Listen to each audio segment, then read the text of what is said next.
महाराष्ट्र में फिर एक बड़ा सियासी हड़कंप देखने को मिल रहा है। ये नई सियासी हलचल महाराष्ट्र सरकार में अजित पवार गुट के मंत्री छगन भुजबल के खुलासे के बाद शुरू हुई है। छगन भुजबल ने खुलासा किया कि उन्होंने बीते साल नवंबर में ही मंत्री पद से इस्तीफा दे दिया था। इस्तीफे के साथ ही राज्य सरकार पर ओबीसी कोटा में महाराष्ट्र समुदाय को पिछले वाले दरवाजे से प्रवेश की सुविधा देने का भी आरोप लगाया है। मराठा समाजाला आरक्षण मिळालं नाही तरी ओबीसीला मिळणाऱ्या सगळ्या सुविधा ज्या आहेत ह्या मराठा समाजाला द्यायच्या।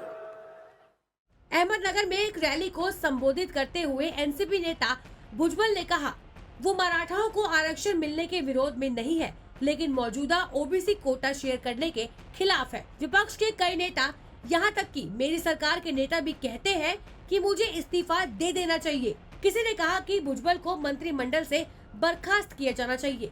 मैं विपक्ष, सरकार और अपनी पार्टी के नेताओं को बताना चाहता हूं कि 17 नवंबर को अम्बाद में आयोजित ओबीसी एल्गर रैली से पहले मैंने 16 नवंबर को ही कैबिनेट से इस्तीफा दे दिया और उसके बाद कार्यक्रम में शामिल होने गया।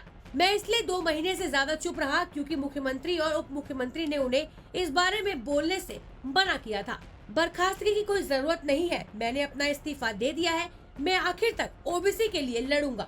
भुजबल ने आगे कहा कि हम मराठा समुदाय को आरक्षण का विरोध नहीं करते हैं, बल्कि उन्हें अलग से आरक्षण देना चाहिए।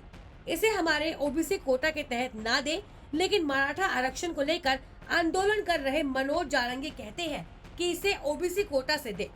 कुछ दिन पहले ही छगन भुजबल ने ओबीसी आरक्षण को लेकर ये बयान दिया था। इन्होंने जो है गलत ढंग से जो है सारा जो रिकॉर्ड बनाया है और 57 लाख ये फिर उनके सारे जो सगे संबंधी ये सब जो है यहाँ ओबीसी में उनको सर्टिफिकेट देके डाला जा रहा है, जिससे हमारा ओबीसी का आरक्षण खत्म हो रहा है। यही हमारा दुख है। जो रास्ता मुझे मिलेगा और मेरे सारे जो साथी जो ओबीसी के अलग अलग जाति के घुमंतु समाज के भी लीडर है हमारे साथ, वो जो लोग कहेंगे हम करेंगे। हम जो हमारी बात जो है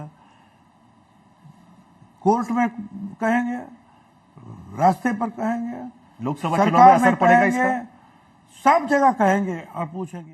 अब आपको बताते हैं कि ऐसा क्यों हुआ। दरअसल मराठा आरक्षण की मांग पूरी करने के लिए महाराष्ट्र सरकार ओबीसी कोटे में से ही मराठाओं को आरक्षण देना चाहती है। इसको लेकर छगन भुजबल लगातार विरोध कर रहे हैं, जिसके बाद सरकार में शामिल नेताओं ने ही उनके इस्तीफे की मांग की थी। इसी के बाद छगन भुजबल ने ये फैसला लिया। इसी बीच सामाजिक कार्यकर्ता अंजलि दमानिया ने एक पोस्ट के जरिए चौंकाने वाला खुलासा किया।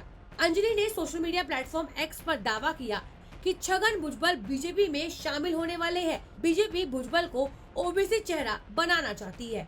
हालांकि अंजलि के इस दावे पर बीजेपी नेता देवेंद्र फडणवीस ने खारिज कर दिया। उन्होंने कहा कि हम अपनी पार्टी के फैसले लेते हैं, अंजलि हमारे फैसले नहीं लेती।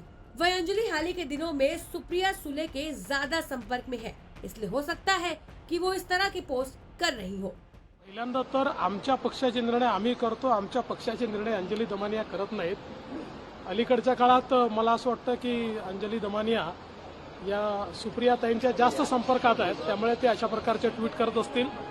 पण भुजबळ साहेब त्यांच्या पक्षात आहे, आम्ही आमच्या पक्षात।